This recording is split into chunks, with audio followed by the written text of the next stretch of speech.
नाजरीन, Catholic TV से मैं हूं जैस्पर आशिक और आज हमारे लिए बड़े ऑनर और ख़ुशी की बात है कि हमारे साथ मौजूद हैं रेवरेंड फादर तारक जॉर्ज, जो कि पैरिश प्रीस्ट हैं मरियमाबाद पैरिश के और रेक्टर हैं कौमी ज़ियारतगाह के। तो आज उनसे हम बातचीत करेंगे इस तारीख़ी मरियमाबाद पैरिश के हवाला से और ज़ियारत के हवाला से और यहाँ के जो आबादात के शेड्यूल हैं और यहाँ जो कौमी ज़ियारत का एहतमाम किया जाता है, इन सारी बातों को उनसे जानेंगे। और सबसे पहले फादर जी, हम आपको कैथलिक टीवी के इस प्रोग्राम में वेलकम कहते हैं। जी, थैंक यू वेरी मच। आपकी तशरीफ़ आवरी का मैं शुक्रिया अदा करता हूँ और कैथलिक टीम के तमाम मेंबरान का जो आज कौमी ज़ियारतगाह में पहुँचे, मैं आपका शुक्रिया अदा करता हूँ। अच्छा फादर जी, सबसे पहले हम जानना चाहेंगे कि ये माँ मुक़द्दसा मरियम की जो धरती मरियमाबाद है, इसकी बुनियाद किसने और कब रखी? 14 जनवरी है, जो जिसे हम यौम मरियमाबाद के नाम से भी जानते हैं। गुज़श्ता 5-6 साल से हम इस दिन को प्रमोट भी किया है, इस दिन को मनाना शुरू हुए हैं ताकि लोगों को हमारी तारीख़ जो है उसका पता हो। बेसिकली फ़ादर एंगलबर्ट और फादर ल्यूनर जो थे वो पैरिश प्रीस्ट थे। फादर एंगलबर्ट उनके साथ आए और उनके साथ ब्रदर पॉल आए। 3 ख़ानदान जब दाव के से 14 जनवरी 1893 में यहाँ तशरीफ़ लाए। 6 दिन की मुसाफत है उन्होंने। 8 जनवरी को उन्होंने सफ़र शुरू किया दावके से, और वो दावके से चलते हुए फादर जी, ये दाव के गांव का नाम है, किस शहर में है? जी, दावके बेसिकली सियालकोट का एक छोटा सा गांव है जिसमें उस वक्त मसीही ख़ानदान जो 20 मसीही ख़ानदान थे, उनमें से 3 ख़ानदानों ने जो है यहाँ पे आने के लिए हामी भरी। बेशक शुरू में 20 ख़ानदान कहते रहे फादर एंगलबर्ट और फादर ल्यूनर को हम साथ चलेंगे, लेकिन आखिर में सिर्फ 3 ख़ानदान आए, दितू, सिद्धू और रुल्दू का ख़ानदान। तो जब फादर एंगलबर्ट, फादर ल्यूनर और ब्रदर पॉल इन 3 ख़ानदानों के साथ यहाँ मरियमाबाद में उन्होंने पहला कदम रखा, तो यहाँ पे आकर हफ्ते का दिन था, तो उन्होंने सबसे पहले यहाँ पे आकर मुक़द्दसा मरियम का शुक्रिया अदा किया। रास्ते में हर तरह से मुक़द्दसा मरियम ने उनकी मदद और रहनुमाई की। जब वो इस गांव में आए तो उन्होंने हफ्ते का दिन, क्योंकि पाकमा कैथोलिक कलीसिया मुक़द्दसा मरियम के नाम से जानती और पहचानती है, तो जब उन्होंने यहाँ पे शुक्रगुजारी की रोज़री पढ़ी तो उसके बाद उन्होंने इस गाँव का नाम मरियम आबाद रखा। यानी अब इसे 2 हिस्सों में किया जाए तो ये मरियम आबाद, यानी अगर देखा जाए जब हमारे आबाददार यहाँ पे आए तो ये इलाका बेसिकली गुजरावाले डिस्ट्रिक्ट में आता था और बार कहलाता था। बार बंजर, वीरान, सुनसान जगह जहाँ पे ज़िंदगी का तस्वर नहीं था। तो हमारे आबाददार जब यहाँ पे तशरीफ़ लाए तो फिर उन्होंने इसे आबाद किया, मरियम आबाद। यानी अब मुक़द्दसा मरियम की ज़िम्मेदारी है या मुक़द्दसा मरियम की रहनुमाई में या मुक़द्दसा मरियम की हिफाजत में फादर ने रोज़री के बाद जब नाम दिया कि इस गांव का नाम मरियमाबाद होगा, तो उन्होंने इस गांव को मुक़द्दसा मरियम के हाथों में पेश कर दिया कि मुक़द्दसा मरियम ही इस गांव को आबाद करेगी। बेशक ये बार कहलाता है, बंजर है, वीरान है, सुनसाना है, हर तरफ मतलब झाड़ी लगी हुई थी, मुख्तलिफ़ तरह के झाड़ियाँ थी जिनमें कांटे हैं, ऊँट कटार उगाती हैं। तो फिर लोगों ने बड़ी मेहनत लगन के साथ जो काम किया और इसे आबाद करवाया। अच्छा फादर जी, उन लोगों के यहाँ आने की वजह क्या बनी?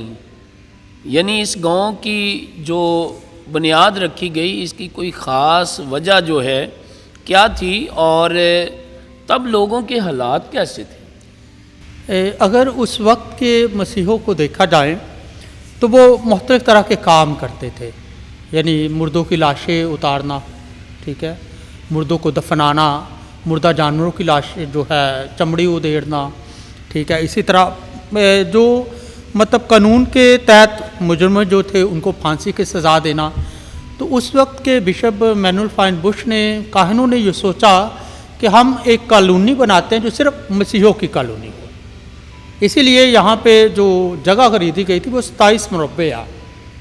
कुछ बिशप मैनुअल फाइन बुश ने खरीदी, कुछ बिशप गॉडफ्रे ने आके उसमें और इजाफा कर दिया। तो शुरू में 175 एकड़ खरीदी गई। जब बिशप गॉडफ्रे आए तो फिर उन्होंने इसी आगे सफ़र को बढ़ाया, पहले 7 मरबे खरीदी गई, 20 मरबे उन्होंने दोबारा खरीद ली। तो ये टोटल 27 मरबे जगह खरीदी गई कि एक बहुत बड़ी कॉलोनी बनाए जो सिर्फ मसीहों के लिए हो, ताकि वो आज़ादी के साथ ना सिर्फ अपने मसीह रसूमात को कर सके, बल्कि उन्हें उनकी पहचान दी जाए कि मसीह ईमान ये है। वो जो पिसे हुए थे, जो रद्द किए जाते थे, हिंदुज़म का निज़ाम था उस वक्त, सिखिज़म पाए जाते थे, तो वो मुख्तलिफ लोग इन्हें हमेशा जो है ज़्यादा पिसा हुआ समझते थे, रद्द किया हुआ समझते थे। बिल्कुल। तब हमारे लोग जो हैं इतने वेल सेटल्ड या कह सकते हैं कि इतने तरक्की याफ्ता नहीं थे, बल्कि जो दूसरी कौमें थी वो ज़्यादा हुकूमतों के करीब थी और उनके पास ज़्यादा वसाइल थे बनिस्बत मसीहों के। इसीलिए फादर्स ने, बिशप ने ये मतलब ज़िम्मेदारी ली कि चले हम यहाँ पे मसीहों के लिए आबादकारी करते, उनके लिए कॉलोनी बनाते हैं। अच्छा फादर जी, ये मरियमबाद का खूबसूरत चर्च बड़ा ज़बरदस्त डिज़ाइन किया गया है और इसकी दीवारें बहुत मोटी मोटी और बड़ा मजबूत चर्च है, तो इसकी तमीर कब और किसने करवाई? इसका संग बुनियाद जो रखा गया हुआ था वो 4 अक्टूबर 1896 में था। फादर फेलिक्स आए, क्योंकि पहले फादर लियोनर, फादर एंगलबर्ट वापस चले गए, उसके बाद फादर फेलिक्स आए और उन्होंने बिशप जी के कहने के बाद उन्होंने यहाँ पे संग बुनियाद रखा। उनका जो स्पिरिट था फादर एडवर्ड, वो भी आए, तो उन्होंने मिलकर इस चर्च को जो है तश्कील दिया। लोगों के साथ जो लोग हमारे थे, आ चुके थे, जो 3 ख़ानदान आए, फिर आस्ता आस्ता ख़ानदान बढ़ते गए। तो चर्च शुरू में जो है उन्होंने कोशिश की गांव के दरमियान में बढ़ाया जाए, अभी भी उस जगह वो खाली है, लेकिन बाद में ये सोचा गया कि ये खुली जगह है। तो उसके बाद अभी भी अगर देखा जाए तो गांव की तरफ जाएं तो बहुत सारे जो पुराने हमारे अबौज दादा है वो बताते होते हैं कि फादर ये जगह जो है पहले फादर ने, फेलिक्स ने मखसूस की थी चर्च के लिए, लेकिन उसके बाद फिर उन्होंने किसी और फादर के साथ या बिशप के साथ मुशावरत के बाद इस चर्च को जो है इधर शिफ्ट कर दिया। तो 4 अक्टूबर 1896 में इसका संग बुनियाद रखा गया और फिर ये 2 साल के तवील अरसे में जो है वो मुकम्मल हुआ। लगातार मेहनत करते रहे और उस वक्त कहा जाता है कि फादर ने अपना जो बट्टा नहीं कैसे होता, ईंटों का बट्टा वो बनाया था, जिसके ज़रिए से ये चर्च की ईंटें वहाँ से उसी बट्टे से ली, फिर पैरिश हाउस उसी बट्टे से ईंटों से बना और साथ जो सेंट मेरी सिस्टर्स का कॉन्वेंट जो था वो भी उसी बट्टे से बना था। वो जो बट्टी बनाई थी ईंटों के लिए अपने मज़दूर होते थे, उन्होंने काम किया, उन्होंने मेहनत की, ना सिर्फ उन्होंने ईंटें मतलब बनाने में किरदार अदा किया, बल्कि गांव के बहुत सारे लोग इसमें मेहनत मजदूरी करते रहे, फादर्स का साथ देते रहे। दिसंबर 1898 में बिशप गॉडफ्रे ने आकर इसे बरकत दी थी। फादर जी, इस चर्च की हम देख रहे हैं ये सेंचुरी जो है वो बड़ी खूबसूरत है और इसकी छत और बाकी चीज़ें बड़ी खूबसूरत नज़र आती हैं, खिड़कियाँ, तो इनके बारे में आप क्या कहेंगे? ये जो आप पीछे सेंचुरी देख रहे हैं, ये बेसिकली हमारे जो ज़ियारत के बानी हैं रेवरेंड फादर फ्रैंक, जब वो शहीद हुए यहाँ पे तो उनकी यादगारी में ये बनाई गई है। 1953 में जो है जो यहाँ पे फादर थे, उन्होंने यहाँ के ही जो मुस्लिम ख़ानदान थे जो 3 एज ए मज़ारे के तौर पर आए थे, तरखान, तो उन्होंने बड़ी मेहनत और लगन के साथ ये काम करके ये खूबसूरत सेंचुरी जो है वो बनाई और दोनों साइडों के जो मुक़द्दसा मरियम और मुक़द्दस यूसुफ का अल्तार है ये भी उसी वक्त तामीर किया गया। इसके बाद ये जो विंडोज़ हैं, ये जब 2020 में मैं आया, उसके बाद 2023 में जो है ये दोबारा से मुक़द्दसा मरियम की मुख्तलिफ़ तस्वीरें जो हैं, इनके इमेजेस जो हैं, ये मैंने क्रिएट करवाए ताकि हमारा चर्च जो है वो ज़्यादा और ख़ूबसूरत हो सके। आने वाले दिनों में 14 मकामात जो हैं वो हम नए लगवाना चाह रहे हैं, जिसमें स्टैचू मुजस्मा के साथ जो है, मैंने मुख्तलिफ़ जगहों में देखा दुनिया में कि बहुत खूबसूरत स्टैचूज़ वाले जो है 14 मकामात लगाए जाते हैं। तो जैसे ही अभी आने वाले हफ्ते में जो है हम उन्हें इंस्टॉल कर देंगे। ये बड़ी खूबसूरत बात आपने बताई है। ये स्टैचू जो हैं दोनों तरफ हज़रत यूसुफ का और मुक़द्दसा मरियम का लगाया गया है, तो इसका ख़ास मकसद क्या है? क्योंकि मैं ये भी जानना चाह रहा हूँ, लोग मरियमाबाद पैरिश से तो इसको जानते हैं, तो इस पैरिश का नाम क्या है?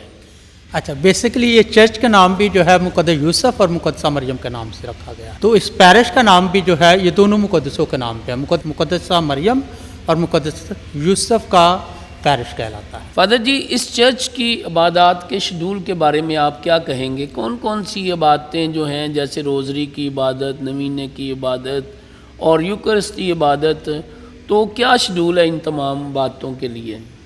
हमारी रोज़मर्रा की जो इबादत है उसका वक्त हर रोज़ सुबह 6:30 बजे पाकमास होती है, और उसके बाद मंगल की इबादत जो है मुक़द्दस अंतनी की नवीने अक़ीदत के साथ की जाती है, वो दोपहर 4 बजे है। हर महीने का पहला जुम्मा जो है वो हम यीशु के पाक दिल का नवीना यहाँ पे पढ़ा जाता है, उसका वक्त 3 बजे है।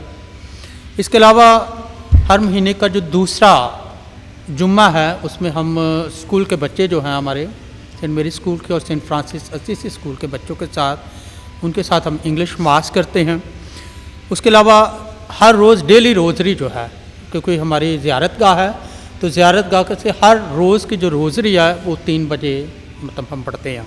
अब इस साल में हमने हर बुध है उसमें मुक़द्दस यूसुफ का नवीना पढ़ा जाता है, और हर हफ्ते की 3 बजे जो है वो मुक़द्दसा मरियम मादरे मरियबाद का नवीना पढ़ा जाता है। हर महीने का जो आखिरी हफ्ता होता है उसमें रिकलेक्शन डे करते हैं, मुख्तलिफ अपने ग्रुप्स के साथ कर लेते हैं, पैरिश के मुख्तलिफ ग्रुप जिनमें मरियम ग्रुप्स हैं, स्कूल के टीचर्स के साथ कर लेते हैं, स्कूल के बच्चों के साथ कर लेते हैं, ताकि ना सिर्फ वो मुक़द्दसा मरियम की अक़ीदत में बढ़े, मुक़द्दसा मरियम के प्यार में बढ़े, बल्कि हम उनके साथ जो है रिफ्लेक्शन डे करते हैं ताकि वो हकीकी तौर पर ज़िंदगी के बारे में जान सके। इसके अलावा मुख्तलिफ़ इबादतें हैं, मतलब कई बार जैसे 10वां आ जाता है, 3रा आ जाता है, या कोई और इबादत हैं, तो उसके लिए हम हर वक्त अवेलेबल होते हैं। इसके साथ साथ जो ज़ायरीन दूर नज़दीक से आते हैं वो कई बार हमें वेबसाइट के ज़रिए से कांटेक्ट कर सकते हैं, फेसबुक में हमारा जो पेज चल रहा है नेशनल मेरियन श्राइन का, उससे कांटेक्ट कर सकते हैं। यूट्यूब में हमारा ऑफिशियल नेशनल मेरियन श्राइन के नाम से पेज है, उससे कांटेक्ट कर सकते हैं। और बेशुमार ज़ायरीन जो है जब आने से पहले वो पाकमास का कह देते हैं कि फ़ादर हमारा ख़ानदान आ रहा है या हम इतने लोग आ रहे हैं, तो आप हमारे लिए पाकमास की अक़दस कुर्बानी गुजराने, तो वो एक्स्ट्रा टाइम हम उनके लिए निकाल लेते हैं। अच्छा फादर जी, मुझे ये बताएं कि इस पैरिश के साथ और कितने गांव अटैच हैं और आपके साथ कितने मनाद काम करते हैं? ये पैरिश की तकरीबन कुल आबादी कितनी का है? ये मरियबाद का जो पैरिश है आर्च डायसिस ऑफ लाहौर का सबसे छोटा पैरिश है। रुतबे मरतबे के लिहाज से बहुत बड़ा पैरिश जाना जाता है, लेकिन अगर आबादी के लिहाज से देखा जाए तो बहुत छोटा पैरिश है। इसमें मेरे साथ जो टीम काम कर रही है मुनाद साहबान की, वो 3 मुख्तलिफ जगह पे है। एक मेन पैरिश मरियबाद का मुनाद है, इसके अलावा खानगा डोगरा हमारा एक सेंटर है और सफदराबाद सेंटर है। हमारी टोटल जो ख़ानदान है इस पैरिश के वो 650 से 700 के दरमियान है टोटल। जो ख़ानदान है पूरे, इसमें तकरीबन राउंड अबाउट 39 गाँव जो है जिसमें आते हैं, जिसमें बहुत सारे गाँव ऐसे भी हैं जिनमें एक एक ख़ानदान है लेकिन गाँव वो काउंट किया जाता है। तो इस तरह टोटल 39 गाँव और 3 मनाद, 3 सेंटर्स हैं हमारे पास। अच्छा फादर जी, ये जो मरियमाबाद पैरिश है, क्या इससे कोई और भी तारीख़ी पैरिश बने हैं या यहाँ से जो है लोग दूसरी जगह पे गए हैं, मिशनरियों ने यहाँ से दूसरी जगह पे भी काम किया हो? हाँ, जब फादर फेलिक्स जो यहाँ पे थे, उसके बाद फादर फेलिक्स से ही 1900 में जब खुशपुर पैरिश जो है जो बड़ा मशहूर है, वहाँ पे पाकिस्तान में जाना भी चाहता है, तो यहाँ से मिशन हमारे अपने मरियबाद के लोग जहाँ से शिफ्ट हुए खुशपुर में।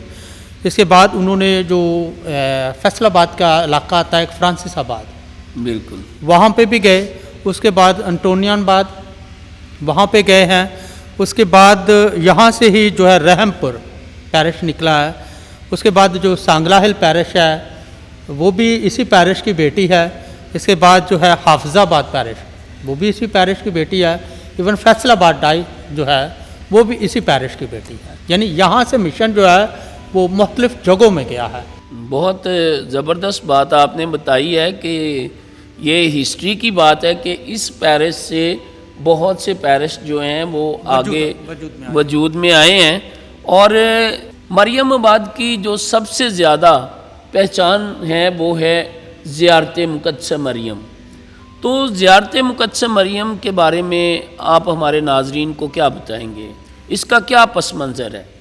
ज़ियारत गाह का आगाज़ जो है basically father Frank OFM cap ने किया, क्योंकि उन्होंने ज़ियारत कमेटी बनाई जिसमें हमारे गांव के भी कुछ ख़ानदानों के थे और उनकी जो पास्टर टीम है उन्होंने 1948 में इस बात को महसूस किया कि दुनिया में मुख्तलिफ़ जगहों पे ज़ियारतें हैं, तो पाकिस्तान में कोई ऐसी ज़ियारत गाह बनाई जाए या मेला, क्योंकि इब्तिदा में लफ्ज़ जुमला इस्तेमाल किया जाता था हमारा कल्चर था ना। जी कल्चर, क्योंकि मेला पाकिस्तानी कल्चर ज़्यादा जहाँ इज्तिमा होता था तो उसको मेले का नाम दिया मेले के नाम से जाना जाता था। तो उन्होंने ये सोचा कि मेला मतलब मेल जोड़ा, इकट्ठे मिलना। बिल्कुल ठीक है, तो उन्होंने सोचा क्यों ना हम मुक़द्दसा मरियम के लिए सारे इकट्ठे हों।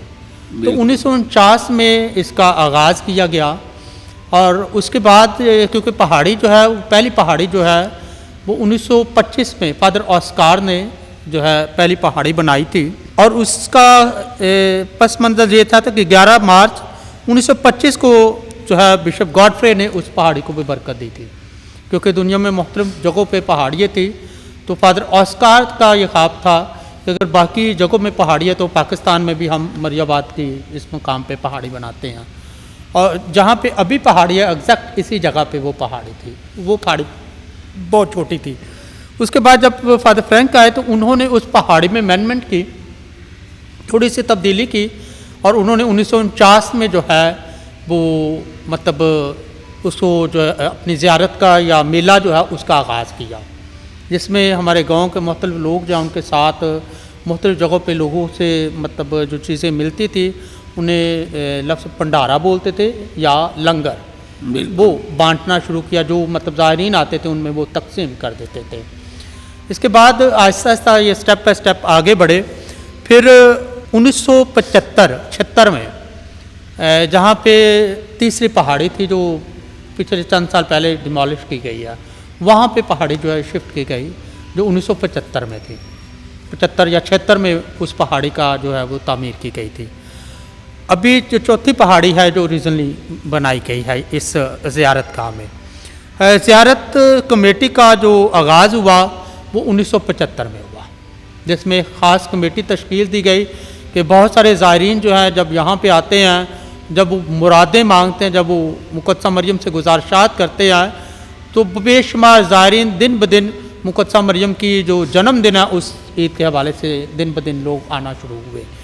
और फिर जब लोग बढ़ना शुरू हुए तो 1990 में बिशप कॉन्फ्रेंस ने इसे कौमी ज़ियारत गाह का ख़िताब दिया गया। उससे पहले जस्ट ज़ियारत गाह के तौर पे जानी जाती थी, लेकिन 1990 में बिशप कॉन्फ्रेंस ने इसे जो है कौमी ज़ियारत गाह का जो ख़िताब दिया। और उसके बाद फिर 1990-92 से 94 में जो है साल के दौरान में भी ज़ियारतों का आगाज़ किया गया, ताकि मोमिन जो है ना सिर्फ ज़ियारत के जब होती है एनुअल ज़ियारत होती है, उसके अलावा भी साल के दौरान में वो जब चाहें ज़ियारत में आ सकते हैं। और आजकल हमारी जो बेसिक ज़ियारतें होती है वो रोज़ों के मौसम में, लेंटन सीज़न में बहुत सारे पैरिशेस जो है वो मुक़द्दसा मरियम की अक़ीदत में जमा होते हैं। और मैं ये 100% श्योर हूँ कि मैंने तजर्बा भी किया और मेरा अपना ईमान भी है कि मुक़द्दसा मरियम से जो कुछ भी किसी ने मांगा मुक़द्दसा मरियम ने उसे दे दिया। मैं यही सवाल आपसे करने वाला था कि ज़ियारत के दिनों में लाखों लोग जो हैं यहाँ ज़ियारत के लिए आते हैं और मोमिनीन जो हैं वो अपनी दुआएं मन्नतें यहाँ पे आके जो हैं मुक़द्दसा मरियम के सामने पेश करते हैं। मोमिनीन की इन गवाहियों के बारे में चूँकि आप यहाँ मौजूद होते हैं, लोग आपसे शेयर करते होंगे, तो क्या कहेंगे? मैं समझता हूँ कि ये एक बड़ा अच्छा कदम है लोगों का, क्योंकि दुनिया में हर इंसान जो है किसी न किसी इंसान के साथ शेयरिंग कर रहा होता है। अगर मुक़द्दसा मरियम उनके दिल का हाल जानती है, उन्हें बरकत देती है, तो वो बड़ी खुशी के साथ यहाँ पे आते हैं। मैंने यहाँ पे देखा है कि कई लोग ऐसे हैं 12-12 साल से औलाद नहीं है, मुक़द्दसा मरियम के दामन में आया, पहली दफ़ा आया, और मुक़द्दसा मरियम में नेक्स्ट ईयर जब वो आया वो झोली भरकर आया। इसलिए मोमिनीन जो है वो अपनी हर तरह की जो मोजज़ा है जो उनकी ज़िंदगी में रूनुमा होता है वो उसे बड़ी खुशी और शादमानी के साथ बताते हैं। और गुज़श्ता 2 सालों से जब भी कोई गवाही देता है या कोई मोजज़ा जो मुक़द्दसा मरियम के वसीले से उनकी ज़िंदगी में हुआ है, तो हम उससे कहते हैं कि आप दफ्तर में लिखवा दें, ताकि आने वाले वक्तों में जो है हम इन मोजज़ात को जो है कलमबंद करके उसे तरतीब देकर उसे एक बुक की सूरत में जो है वो मोमिनीन के लिए रख सके, ताकि हमारी आने वाली नस्लों के लिए वो उससे इस्तिफ़ादा हासिल कर सके कि दर हकीकत में बेशुमार मोजज़ात ऐसे हैं जो शायद हम भी नहीं जानते, और ऐसे ऐसे मोजज़ात है कि जो कभी कभी इंसान ईमान में दंग रह जाता है कि how it can be possible.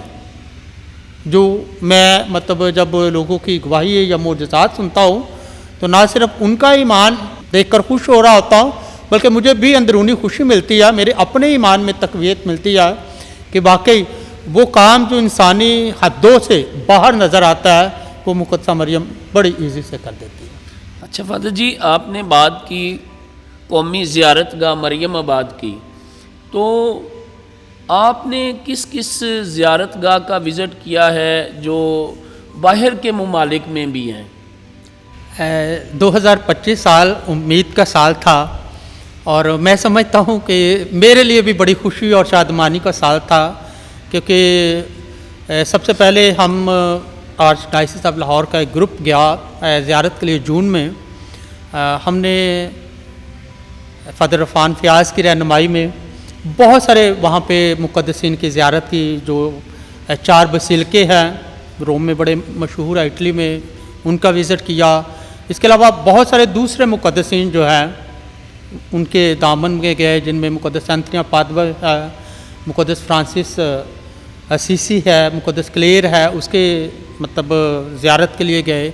इसके अलावा मुक़द्दस मरकस अंजील नवीस जो है उसकी ज़ियारत गाह में गए। उसके अलावा हमने जो है सेंट पीटर बसीलिका उसकी ज़ियारत किया, सेंट जॉन द लैट्रन बसीलिका जो पापा आज़म का जो है बिशप के तौर पर बसीलिका जाना जाता है, उसकी ज़ियारत किया। फिर हम जहाँ पे खुदाम यीशु मसीह की सलीब का लकड़ी रखी हुई है, उसके जो कील है जहाँ पे पड़े हुए हैं उनकी ज़ियारत की है। जो मुक़द्दसा हेलन के नाम से गिरजा जाना जाता है वहाँ पे गए हैं। इसके अलावा मुक़द्दस पालूस रसूल का जो बहुत बड़ा बसीलिका है उसकी ज़ियारत की है। फिर त्रेफोंटेनियन चर्च है जहाँ पे मुक़द्दस पालूस रसूल का सर काटा गया, जिसमें उसे कैद रखा गया, उसकी ज़ियारत के लिए गए। फिर अक्टूबर के महीने में मुझे 2025 में मौका मिला, तो मैं 5 अक्टूबर को मुक़द्दसा फॉस्टीना उसकी ईद होती है, तो 5 अक्टूबर को जो है मैं कराको में मौजूद था, और मैंने मुक़द्दसा फॉस्टीना की दिन में ही उनकी ज़ियारत कर ली। उसके साथ ही क्योंकि डिवाइन मर्सी का जो श्राइन है ज़ियारत का है, क्योंकि वो मुक़द्दसा फॉस्टीना के नाम से जानी जाती है, उसके साथ ही डिवाइन मर्सी का श्राइन है, क्योंकि ये विज़न जो है मुक़द्दसा फॉस्टीना को ज़ाहिर हुआ था, यीशु मसीह का, जिसमें यहाँ से पानी और खून, सफ़ेद और रेड कलर की जो लाइन है यीशु के दिल से निकलती वाली तस्वीर जो है उसमें से उसकी ज़ियारत की। उसके बाद मुक़द्दस जॉन पॉल दोम की, क्योंकि एक साइड पे, इस साइड पे जैसे ये 2 माइक है, इस साइड पे मुक़द्दस डिवाइन मर्सी की ज़ियारत का, और सामने बिल्कुल जो है मुक़द्दस जॉन पॉल दोम का श्राइन है। तो उसके बाद मैं वहाँ पे ज़ियारत के लिए गया। उसके साथ साथ वहाँ पे सेंट मैक्सिम मारे कोबले है, उसकी ज़ियारत की, और वहाँ का जो ख़ास तौर पर जो चैपल है, एडोरेशन चैपल, उसने मुझे बहुत ज़्यादा मुतासर किया, क्योंकि वो मुक़द्दसा मरियम के दिल में जो है वो चैपल बना हुआ है, और उसके दिल में जो है पाक पोस्तियाँ रखी जाती है, और बड़ा खूबसूरत चैपल है। इसी तरह एडोरेशन चैपल जो है जब डिवाइन मर्सी के श्राइन का किया तो वो भी बहुत खूबसूरत चैपल है। इसके अलावा वहाँ पे मुख्तलिफ मुक़द्दसीन का, मुक़द्दसा मरियम का बसीलिका, बड़ा खूबसूरत बसीलिका टोरन में, वहाँ पे मैंने विज़िट किया। उसके बाद ब्लेसड पपियो की जो है मैंने ज़ियारत की। तो उसके अलावा मैं वहाँ पे मुक़द्दस जॉन पॉल दोम के जब श्राइन पे गया, जब मुक़द्दस जॉन पॉल दोम को गोली लगी, उसका मतलब जो वो है रेलिक्स वगैरह पड़े हुए हैं, उनका कैसेट वगैरह पड़ा हुआ है, उसकी ज़ियारत की। जहाँ पे मुक़द्दस जॉन पॉल दोम कराको में आकर ठहरे, वहाँ की ज़ियारत की। फिर टोरन में बहुत खूबसूरत बसीलिका है मुक़द्दस जॉन पॉल दोम का, जिसमें मुक़द्दस जॉन पॉल दोम का जब उनकी डेथ हुई तो ब्लड जो है वहाँ पे पड़ा हुआ है। फिर 176 मुख्तलिफ मुक़द्दसीन के रेलिक्स जो हैं वहाँ पे पड़े हुए हैं। इसके बाद फिर मैं गया लुर्दस की ज़ियारत करने का मुझे मौका मिला है। लुर्दस की ज़ियारत भी की है। लुर्दस की ज़ियारत करने का मुझे मौका मिला है। ये मेरी बड़ी दरीना ख्वाहिश थी और खुदा के फजल से और मुक़द्दसा मरियम की बरकत से जो है मुझे लुर्दस में जाने का मौका मिला। और फिर लुर्दस के उसी अलतार पर जहाँ पे मुक़द्दसा मरियम ज़ाहिर हुई है, वहाँ से आज भी पानी हल्का हल्का टपक रहा होता है।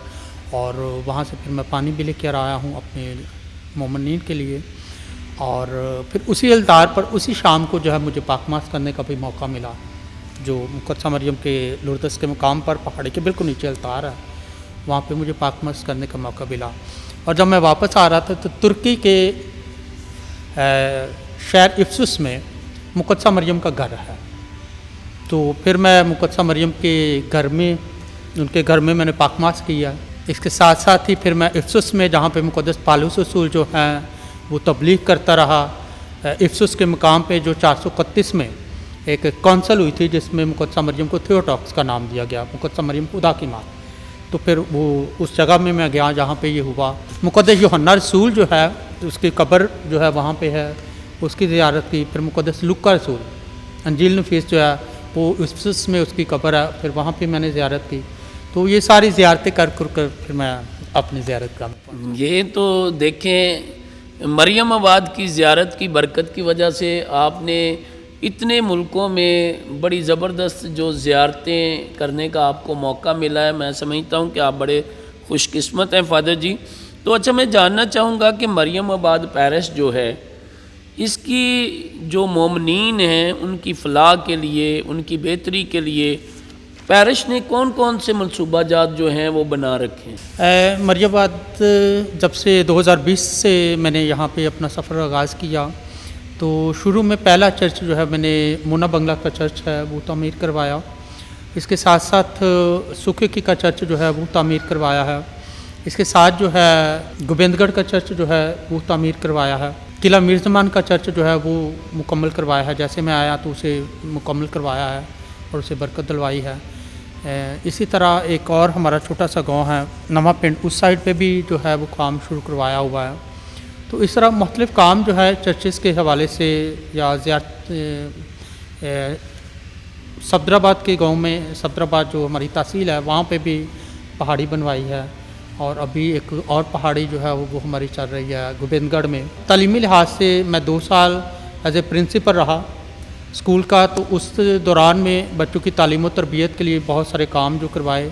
स्कूल की नई बिल्डिंग जो है वो बनवाई। उसके बाद बच्चों के लिए कंप्यूटर जो है वो मुहैया किए, ताकि हमारे जो मरियमाबाद के गांव के बच्चे हैं वो डिजिटल तालीम से भी आरास्ता हो सकें आने वाले वक्त, क्योंकि एआई का दौर है। अब एआई के दौर से भी लोग आगे निकल रहे हैं, तो हमारे बच्चे जो हैं जो स्कूल में वो भी मतलब इन सारी चीज़ों को सीख सकें। सिलाई सेंटर का आगाज़ किया ताकि हमारी जो ख़वातीन है वो सिलाई कढ़ाई के ज़रिए से जो है वो अपना रोज़गार भी आगे कर सकती है, पेश कर सकती है। इसके साथ सिस्टर का जो कॉन्वेंट है उसको बिल्ड करवाया, नई बिल्डिंग उसकी बनाई गई है।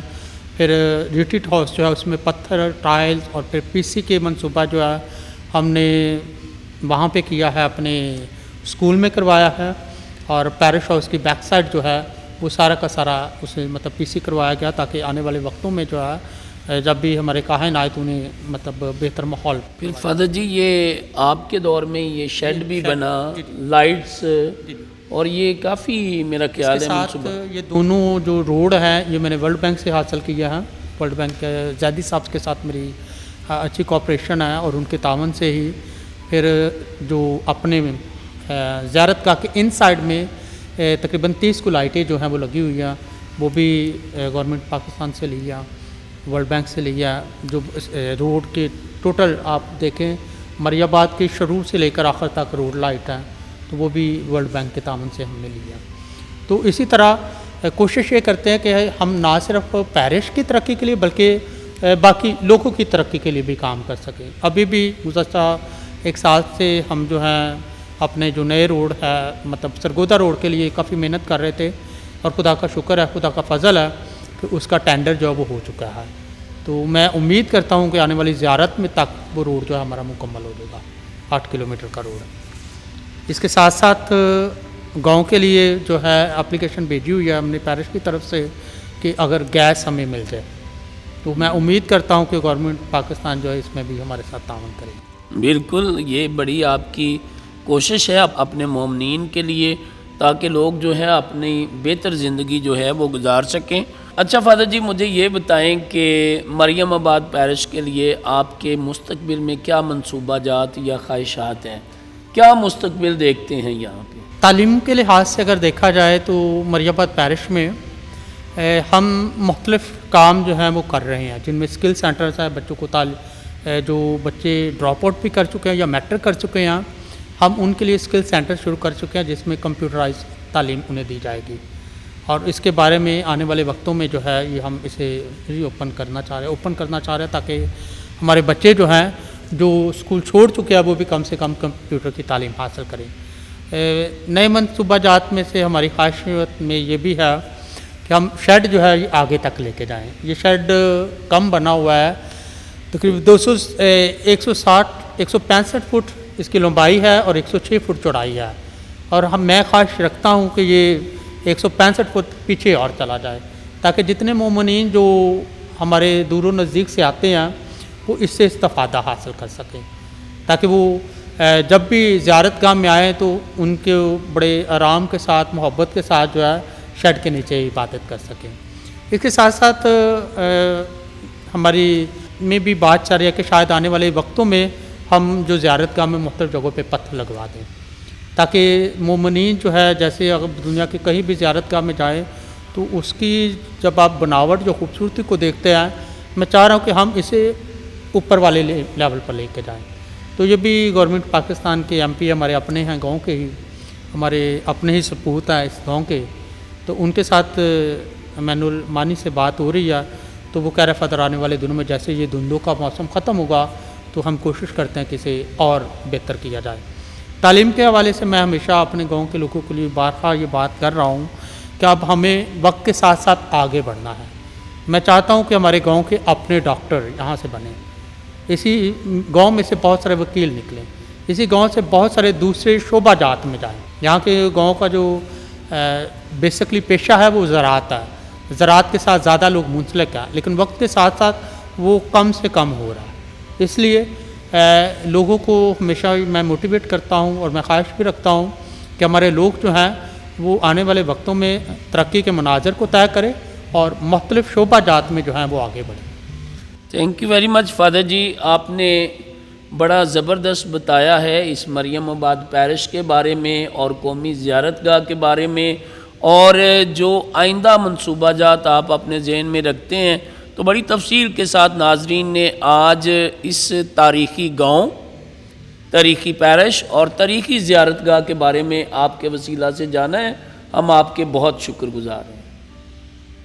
Thank you very much jasper, आपका आना, तशरीफ़ आवरी का शुक्रिया, और फिर दोबारा से कैथोलिक टीवी के तमाम मोमिनीन का, नाजरीन का जो दूर नज़दीक से हमेशा कैथोलिक टीवी को प्रमोट करते हैं, उनके प्रोग्रामों में हिस्सा लेते हैं, उनके प्रोग्रामों को लाइक करते हैं। हमेशा इसे लाइक शेयर करें ताकि कैथोलिक टीवी जो है वो घर घर तक पहुँचे। Thank you very much and God bless you. बहुत शुक्रिया। God bless you.